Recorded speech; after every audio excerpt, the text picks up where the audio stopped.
لبيك اللهم لبيك لبيك لا شريك لك لبيك إن الحمد والنعمة لك والملك لا شريك لك لبيك اللهم لبيك لبيك لا شريك لك لبيك إن الحمد والنعمة لك والملك لا شريك لك لبيك اللهم لبيك لبيك لا شريك لك لبيك إن الحمد والنعمة لك والملك لا شريك لك لبيك اللهم لبيك لبيك لا شريك لك لبيك الرحيم إن أول بيت وضع للناس الذي ببكة مباركا وهدى للعالمين فيه آيات بينات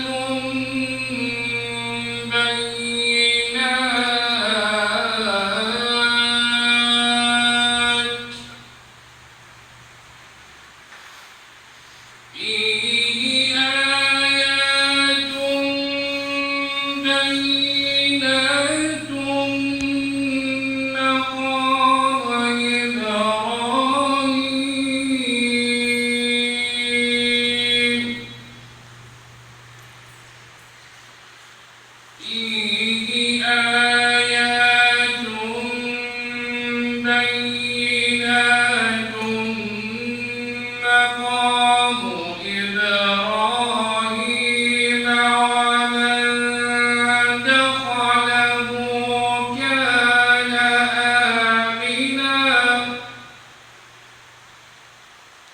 إبراهيم ومن دخله كان آمنا ومن دخله كان آمنا ولله على الناس حج البيت من استطاع إليه سبيلا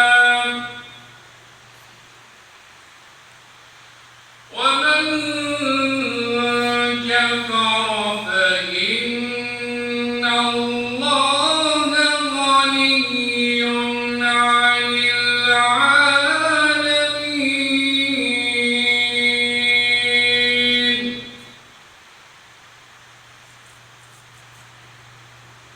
The first house of worship that Allah subhanahu wa ta'ala permitted to establish is البيت الحرام الكعبة.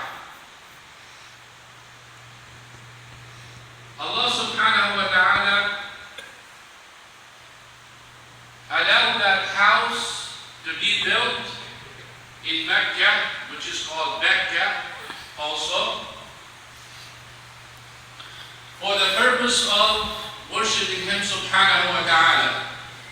In that house, Allah subhanahu wa ta'ala said there are clear signs, and one of those signs is Maqam Ibrahim. Maqam Ibrahim that we are looking at. This is the place where Prophet Ibrahim alayhi salam, when he was constructing the Kaaba, he used to stand on a stone to reach. And that is something that Allah subhanahu wa ta'ala mentioned in the Quran for the value of it, something that we do as one of the rites of Hajj. We pray 2 rak'ah behind Maqam Ibrahim. Allah subhanahu wa ta'ala made the whole city, the Haram in particular, a sanctuary that anyone will enter there is secure, cannot be harmed, not even animals. And Allah subhanahu wa ta'ala said, Hajj Hajj is due upon the servants of Allah subhanahu wa ta'ala, meaning us, for those who are able to do it. And anyone who refused to do that, Allah subhanahu wa ta'ala is not in need for it. And consider that kufr. وَمَنْ كَفَرَ فَإِنَّ اللَّهَ غَنِيٌّ عَنِ الْعَالَمِينَ. Dear brothers and sisters, students, parents, teachers, welcome to a special event that we do every year for the purpose of educating our children and educating ourselves how to serve Allah subhanahu wa ta'ala in one of the most important pillars, the pillar of Hajj. Hajj, as Prophet Muhammad sallallahu alayhi wa sallam told us, it is the jihad for sisters, for women. Hajj is an act, not only one of the pillars of Islam, but it is highly, highly recommended to even do it more and more. Hajj is a place that you visit in a specific time for the sake of Allah subhanahu wa ta'ala, to worship Him and to serve Him and to show submissiveness to His command, to teach you that you follow the instructions as Allah subhanahu wa ta'ala wants, as taught to us by Prophet Muhammad sallallahu alayhi wa sallam. He said sallallahu alayhi wa sallam, خُذُوا عَنِّي مَنَاسِكَكُمْ. Follow me and copy my actions in Hajj, the rites of Hajj. Hajj is a journey that believers take where they leave everything behind. They leave their family, they leave their children, they leave their work, they leave everything they have, and they go solely to serve Allah subhanahu wa ta'ala. They persevere the travel, they persevere the hardship, they persevere the pain and the suffering to please Allah subhanahu wa ta'ala. To live in a way that reminds you of the grave, a way that reminds you of the day of judgment, a way that reminds you that you're only here to serve Allah subhanahu wa ta'ala, number one, before anything else. We learn when we go to Hajj how to worship Allah subhanahu wa ta'ala, how to humble ourselves, how to look at ourselves as servants and nothing more than that. We learn when we go to Hajj how equality is established, how justice is established, how patience is really put into practice, and how submissiveness to the command of Allah subhanahu wa ta'ala and His Messenger is really done. When you do certain acts that you have no idea what's the wisdom behind it, yet you do it simply because Allah subhanahu wa ta'ala told us to do it, or Prophet Muhammad sallallahu alayhi wa sallam showed us how to do it. This is servitude, this is worship, this is Hajj, and this is what we learn from doing that. My dear brothers and sisters, when we do this practice for our children, when we show them what Hajj is all about, and what Kaaba is all about, and what is Sunnah, and what is Fard, and all of that, and they live it in a practical way to prepare themselves for the future, inshallah, the real Hajj, that is the whole purpose of the gathering. To let not only instructions sink in our children's heart and mind, but also to let them feel the Hajj. These are the most wonderful, valuable days in the sight of Allah subhanahu wa ta'ala. This is the third day of the Hijjah, and Hajj will start on the 8th day of the Hijjah. Now for anyone who intends to go to Hajj, what do? Number one, you combine Hajj and Umrah, which we call tamattu. You wear your ihram clothes, 2 pieces of garments, white for men, and for women they wear their normal clothes, and then you do the talbiyah, labbaik Allahumma Hajj wa Umrah. You do the talbiyah, you wear your clothes, and you head out to Mecca. You do that at the miqat, a specific place where Prophet Muhammad sallallahu alaihi wasallam designated for all the directions that people come to Mecca from. Here's the Kaaba. First thing you do, you go to the Kaaba. From where the black stone is, the white mark, in that corner, you stand there, you do takbir, you touch it if you can, or you wave. You just raise your hand, and you go counterclockwise 7 times. The first 3 times, for men, they speed up their pace, and then after that, normal. And for men also, when they wear the upper garment, they wear it in a way where the right shoulder is exposed. This was done before to show strength and power, because when the Hajj come from Medina to Mecca, traveling, walking, or riding, not so comfortable like this, they would be weak, and the disbelievers were there. So when they see them, they want to see real, strong people. They don't want to show weakness. Prophet Muhammad ﷺ commanded them to wear it this way. Show the right shoulder and run fast the first 3, because a tired person normally would not do that or not able to do that. So Prophet Muhammad ﷺ showed us 7 times. After that, you go to Maqam Ibrahim. Maqam Ibrahim, you stand behind it, and you pray 2 rak'ah. You read in the first, after Al-Fatiha, Surah As-Samad, Qul Huwa Allahu Ahad, and the second one, Qul Ya Ayyuhal Kafirun.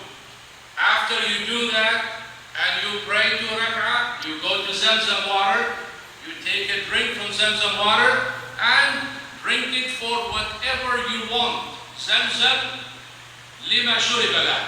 As Prophet Muhammad ﷺ said, Zamzam is for whatever intention you have. You want to have it for healing, you want to have it for knowledge, you want to have it for whatever. Do that with that intention, inshallah. Then after that, you go to Safa and Marwa. Safa and Marwa, 2 hills that reminds us of Prophet Ibrahim alayhi salam and his wife Hajar, the mother of Ismail alayhi salam. When Hajar was left in Mecca by her husband, Ibrahim alayhi salam, who was commanded by Allah subhanahu wa ta'ala to do so, he left her with an infant. Reflect on that. A woman with an infant in a barren land, nothing there, with just little dates and some water, did not say a single word to her. How long she's going to be there, why he's doing this and that. And he left. And she asked him, yet he continues walking. Look at the submissiveness and the obedience of the wife. Look at the submissiveness and the obedience and the trust in Allah subhanahu wa ta'ala. The heart of Prophet Ibrahim alayhi salam is broken. We all know that as a father and as a husband.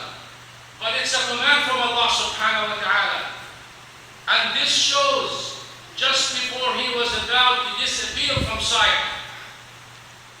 And she asked him, did Allah subhanahu wa ta'ala command you to do so? And he said, yes. She said, إِذًا لَيُضَيَّعْ. Then we are safe. Look at the tawakkul. Look at the tawakkul. إِذًا لَيُضَيَّعْ. وَمَا رَبُّكَ بِظَلَّامٍ لِلْعَبِيدِ. Allah subhanahu wa ta'ala does not harm people or oppress people or do rude to people. Trust in Him and He will be there. Yet Prophet Ibrahim alayhi salam, after he left to show the desire and the love and the care for his family, and at the same time the obedience to Allah subhanahu wa ta'ala, he prayed in some ayat that breaks the heart. ربنا إني أسكنت من ذريتي بواد غير ذي زرع عند بيتك المحرم ربنا ليقيموا الصلاة.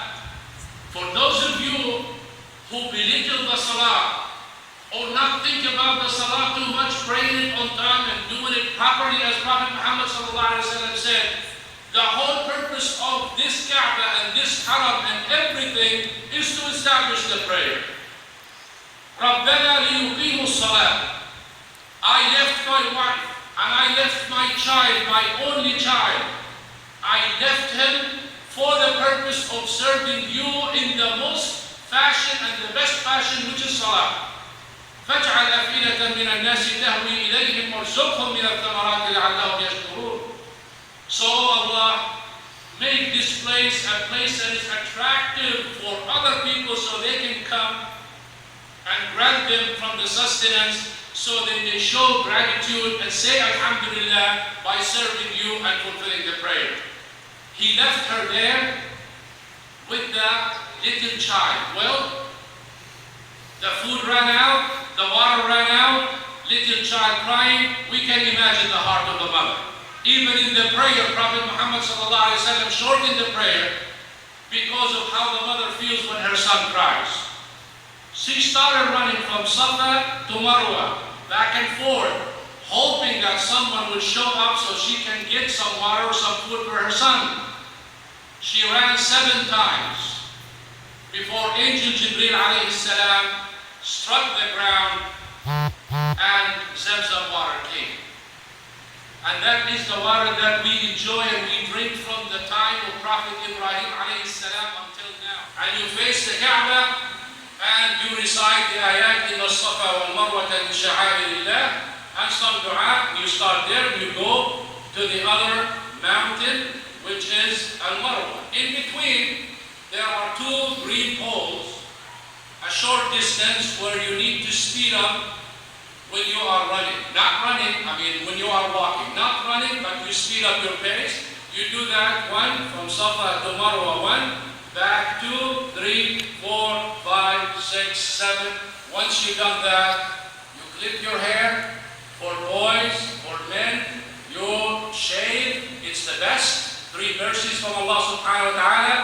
And if you clip it, then it will be 1 mercy. Once you've done that, we call that Umrah. That is how Umrah is, and that's how long it takes. Kaaba, then 2 rak'ah maqam Ibrahim, water between Safa and Marwa 7 times, you clip your hair, you shave your hair, and then after that you've done the Umrah. Now when you do Tamattu', now you take your ihram clothes and you dress your normal clothes, you wait until the 8th of the Hijjah. What are we in?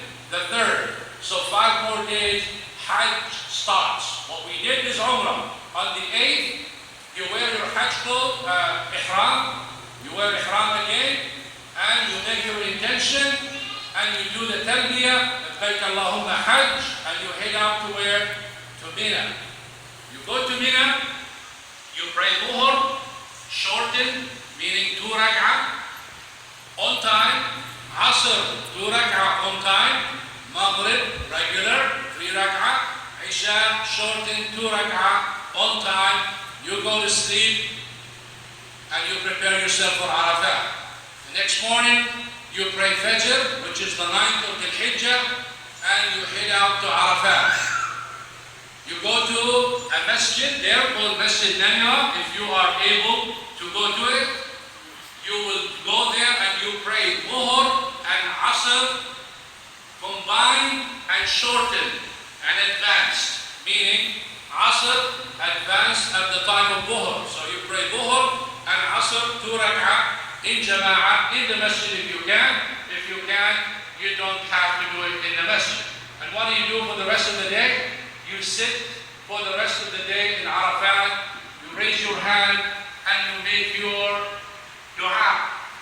What dua you want, how long you want to make the dua, what do you ask, whatever you want. Allah subhanahu wa ta'ala at that particular day, He is talking about you, He's talking to the angels. Look at my servants, they came from all over the world, they are tired, their clothes is messed up, their hair is messed up, all for my sake. They're doing this to serve me. He is talking to the angels who they are sinless, yet He is talking highly of us because we're doing that voluntarily. You do that until Maghrib. When the sun sets, immediately you leave. Where do you go? You go to Muzdalifah.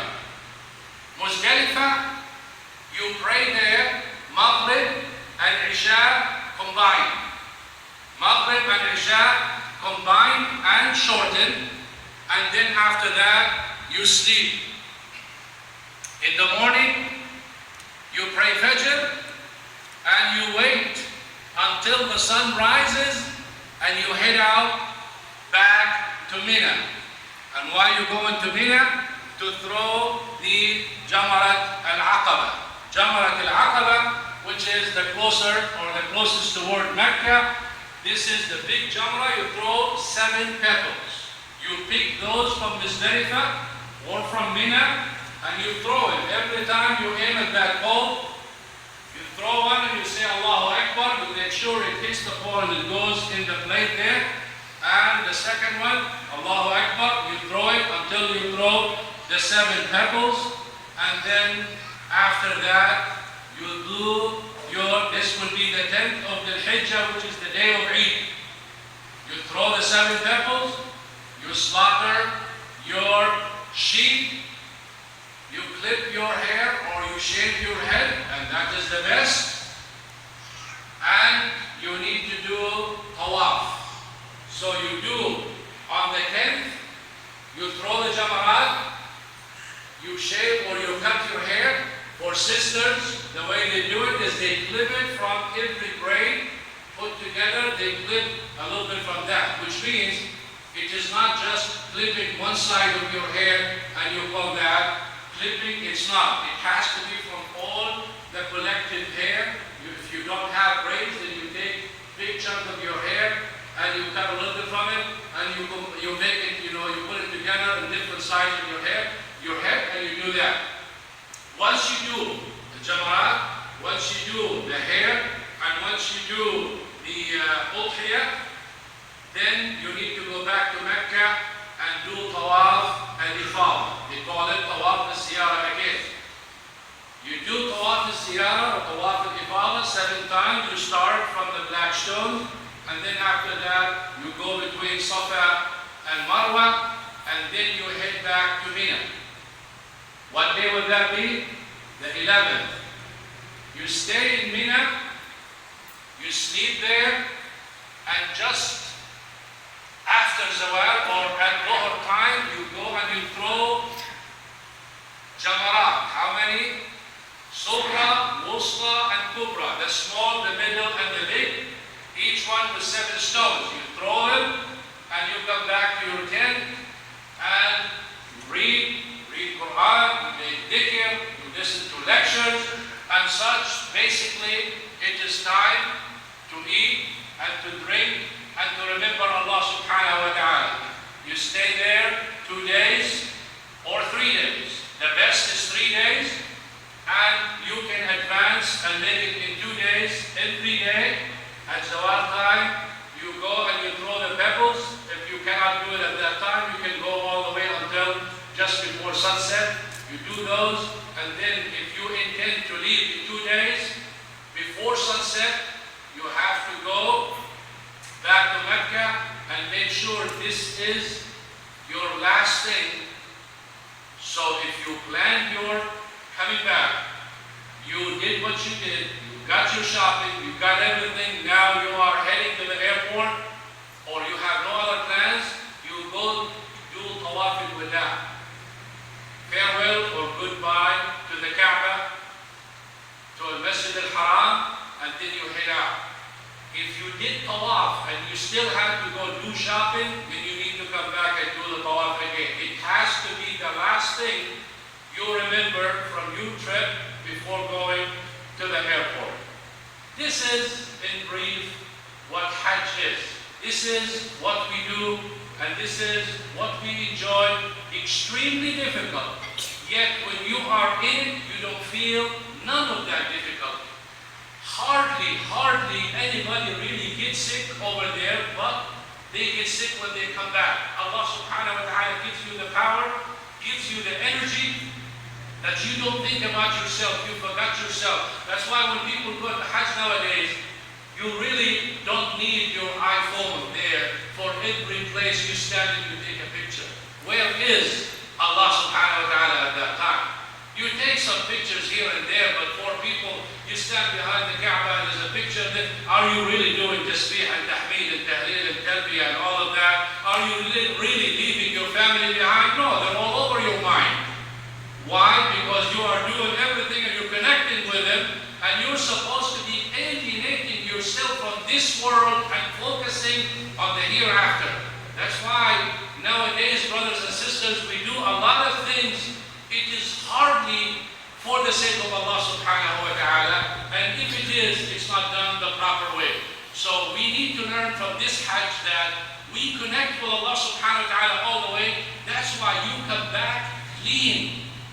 You followed the sunnah, you persevered, you did not fight, you did not argue, you focused on the hereafter. You come back clean as you were born today, and that's what Hajj is all about, is to come back fresh and clean and light, to come back abandoning all the bad habits and never go back to it, initiating all the good habits and the things that you fell short before, because now you are fresh and you have no sins and you want to establish a strong relationship with Allah subhanahu wa ta'ala. It's not like you are involved with haram or with things. You go there, you come back to the same thing. That is not what all Hajj is all about. We ask Allah subhanahu wa ta'ala to accept from us, and we ask Allah subhanahu wa ta'ala to reward us and all the teachers and the parents and everyone who helped make this happen. Brothers and sisters, everything that you do here, وَمَا تَفْعَلُوا مِنْ خَيْرٍ يَعْلَمْهُ اللَّهُ.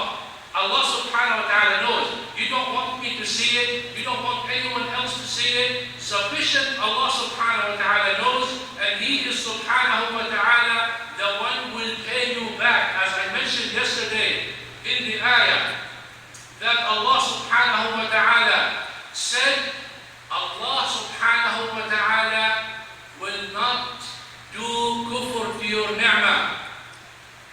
فَمَنْ يَعْمَلْ مِنَ الصَّالِحَاتِ وَهُوَ مُؤْمِنٌ فَلَا كُفْرَانَ لِسَعْيِهِ. So your work will be appreciated with the one who really counts, Allah subhanahu wa ta'ala. Everything the students learn and act upon in the future, because of you, you're getting the hasanat inshallah. May Allah subhanahu wa ta'ala make our work sincere for Him, and may Allah subhanahu wa ta'ala help us, make them feel the Hajj and the spirit. Maybe inshallah when Eid comes, we enjoy that. So let's start inshallah, and may Allah subhanahu wa ta'ala bless you all and reward you all. Jazakumullahu khairan. Subhanaka Allahumma bihamdika.